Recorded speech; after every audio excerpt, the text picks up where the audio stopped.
Good morning. This is Staropramen. Staropramen, yes, Staropramen. A Czech beer. We're a little bit higher end now this time. This is a premium beer coming in at a little higher price point of €2.30. So that will be about €1.15 for what they deem to be a premium beer.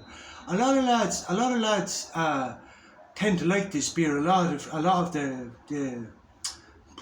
I suppose the swanky boys, because it's more of a premium beer. But personally, it's not my favourite. It causes an awful lot of flatulence. And I'm staying in a room with 5 girls at the moment, so that presents itself as a bit of a problem, because even as it is on a normal, ordinary beer, at 4 or 5 o'clock in the morning, the build-up of gases can cause abdominal pain. And if I was in a room with a heap of lads, I don't think I'd give a fuck. Actually, I know I wouldn't give a fuck. But when I'm in a room with 5 girls, you have to control yourself. You have to control yourself. And you have to endure what you can endure, because you could ask yourself then, am I being controlled by the perceptions of others, what they would think if I was to release this, but, for my own comfort, and fuck them, but that's not the case. It's all about what's conducive to the goal, and I'll suffer for what's conducive to the goal. I'll endure what I can endure. And then I had to ask myself, I had a whole day thinking, and had to ask myself, why am I even in this room? Why am I even in this room? What module am I on now? Because as you can probably tell from my videos, it all goes in modules, and what module am I on now? And the module I'm on now is there's always been a power struggle between the masculine and feminine energies. This has always been the way. This is nature. The will to power, as they say, as Nietzsche said, the universe is a will to power and nothing else besides. We are a will to power and nothing else besides. And once you understand this, you have to ask yourself how this will to power manifests itself.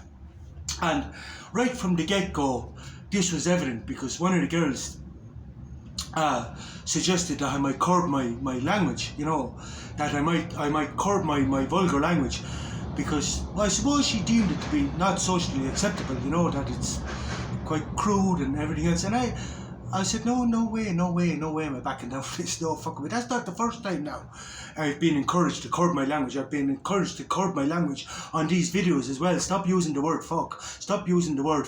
She actually said it was a fucking machine. That's exactly what she said. But but I thought about this, because I'll think anytime anybody might suggest something in relation to my behaviour, I will think about it. And I say to myself, is it do I want to change? Is it in my interest to change? And but this is something no fucking way I'll back down on, because the English have imposed their language on us, the Irish. They imposed their language on us. This was imperialism. To stop our language, they couldn't understand it, and they wanted to understand it, so they imposed their language on us. And what the Irish have done is to take their language, bastardise it, and throw it right back to them. We'll speak as we see fit. Okay, we'll take your language, but we'll use it as we see fit. And to instruct somebody to take the word fuck from their vocabulary is to disempower them. It's to disempower them, because the word fuck, when used in the correct way, can be very powerful. Fuck off. You know what I mean? It can be very powerful. And that's why this, as I said to her, you might not be conscious of it, but this is the first move in dialectics, a power move, to first of all disempower me by suggesting that take the word fuck from my vocabulary. Stop using the word fuck, even though it's a very powerful interjectory. So that was the first thing.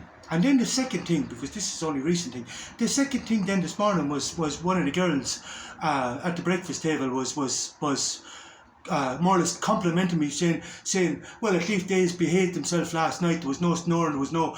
And I said, what's this? I said, you needn't bother praising Dave for his good behaviour. I said, you're only encouraging me to be worse. Do you understand what I'm saying? This is operant and classical conditioning. Do you know what I mean? This is operant and classical conditioning. Goodbye, you know what I mean? Good man, good man, for behaving yourself, and this would, thank you for the praise, thank you for the validation. I must continue on this trajectory of behaviour, that behaviour. But as I said, no, you're only encouraging me to be worse, because you have to push back against this. You have to push back against this. You have to fight for your right to party.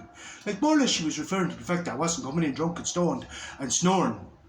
But as I said, if I'm snoring, just kick me. And if you don't have the courage to kick me, well, then you deserve to suffer.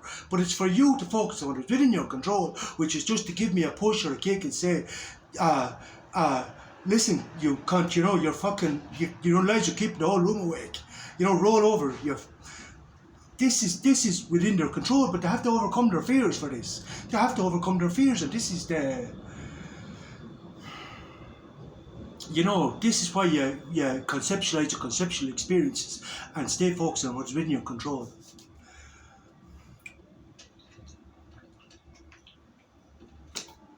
So as I said, in such a situation, there's going to be alchemy.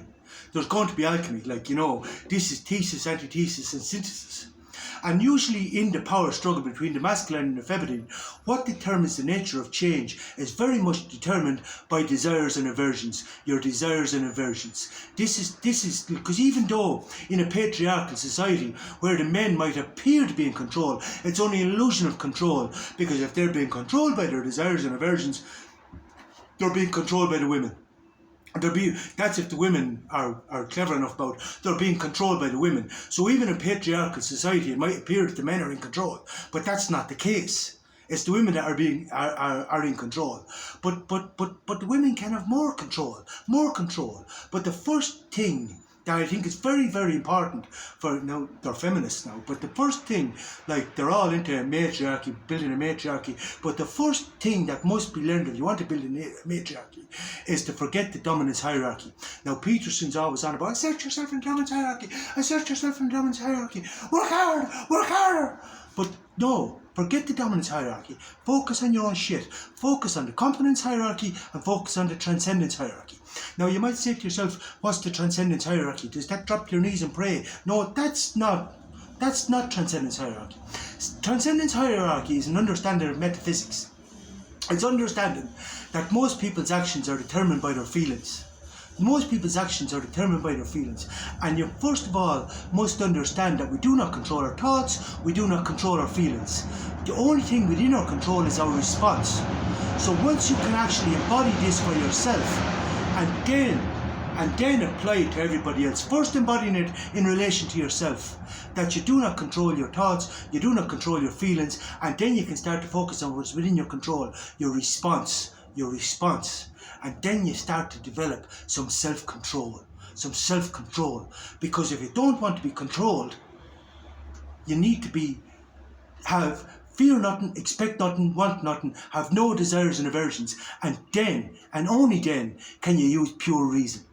And this is why Kant critiqued pure reason, because he said, pure reason, he said, causes people to do immoral things, but they're immoral according to his morals. Kant wrote the moral philosophy, but they're immoral according to his morals. But he himself was a man of reason, imposing his own morality. But maybe a better read, I would suggest, would be Nietzsche's Genealogy of Morals. But I still say the academic hierarchy don't understand Nietzsche's Genealogy of Morals. They definitely don't understand Nietzsche's eternal reoccurrence. And I was going to comment on one of Professor Sugrew's videos the other day. And I just said to myself, no, I held back from it for several reasons. Well, more or less, I held back from it for several reasons. You have to factor in resentment. You have to factor in resentment, and that's Nietzsche again, but I won't go into that. But basically, eternal reoccurrence is, I'm going to explain this. The eternal reoccurrence is you establish your own values and define your own morality. But if you want to determine the nature of change, by Jesus, do not budge from your principles. You do not judge from your principles. You do what you think is right. Not what everybody else thinks is right, not what the morality that's imposed upon you, the conditioned values and moralities that's imposed upon you by society. If you want to determine the nature of change, you have to establish your own values and define your own morality, and by Jesus, you hold your line. Like, for example, like several times I go around in a spiral, round a spiral, round a spiral, slowly. Someone might offer me a joint, someone might offer me a line, and I graciously accept, and without pride, I graciously and without pride accept this. I don't feel there's any need to reciprocate this. I don't feel in any way obliged to reciprocate this. I accept it graciously and without pride. But then, for example, like, remember I said I did the video there, throughout that line. Well, just before that, lad, I was watching him, and he wasn't like, he was kicked from the hostel because he squandered his money in Bar Maria. You can look at the video yourself. But anyway, after this, I found myself sitting in the hostel, back in the bare feet, cleaning the toilets, no money. The hostel said, we can't pay you, we've enough volunteers. So I wasn't getting paid, back in the bare feet, back cleaning toilets. And then I had this old bitch, I forget what her name is, but she came into my social media. The first thing, we had this lad singing this fucking thing. Now, I've seen him several times, but he comes on, you fucked it up this time, you fucked it up this time. You know, this emu come back into my newsfeed again. And then I had followed by this old bitch saying that this is karma, that if you don't change your actions, you stay coming back around into the same circle of people offered the same choices. Basically, go on, Dave, are you going to do the line again, or are you going to change? Are you going to do the line again? Do you want to go around again? And I say, yeah. I'll tell you the truth. I nearly started to cry. Because I just said to myself, it was a little bit hard, you know. Now, knocked me off centre more than anything's knocked me off centre for a long time. And then I just took the right, and I just said, no, fuck you. Fuck you, no. Let's do this forever. It's not a case that I desired the line, that I hunted the line, but when I'm offered the line, I say drugs are conducive to higher states of consciousness. I have worked this through. I have thought about this. I have extrapolated the Stone Ape theory, where rising from a drug culture, we had the likes of Tupac, 50 Cent, Jay-Z, all the boys spitting out the most brilliant rhymes, ambiguous rhymes, all about their experiences. So they're taking their experience taking their experience and used their experiences to best effect, and used it for art being the highest form of abstraction. And as a consequence of striving for excellence, money is a preferred indifferent. And then it's how you use that money. Stop spending their fucking bling, but they're still to learn this. But they're starting to learn this now. This is Stoned Ape theory. Drugs are conducive to higher states of consciousness. And I will not back down from this. And this is the eternal reoccurrence, where I said to the universe, yes, motherfucker, let's go round and round. I'll do this for eternity. I don't give two fucks. I want nothing. I desire nothing. I want nothing. I expect nothing. But I'm happy here in my bare feet, cleaning toilets, and I'll do so for all eternity. But I will not back down from this. Now do you understand the eternal reoccurrence? And then you get to determine the nature of change. And now I'm here, I've spiraled up. But I'm spiraling in a direction that I want to go. I'm determining the nature of change. Do you understand? It's very important to understand this. How to determine the nature of change. By focusing on what is in your control. Expect nothing, fear nothing, want nothing. You don't fear the consequences. I don't care if you bring me back around again. Bring me to whatever height you want and drop me like a plum again. I don't care. I'll do what I think is right. It's that fucking simple.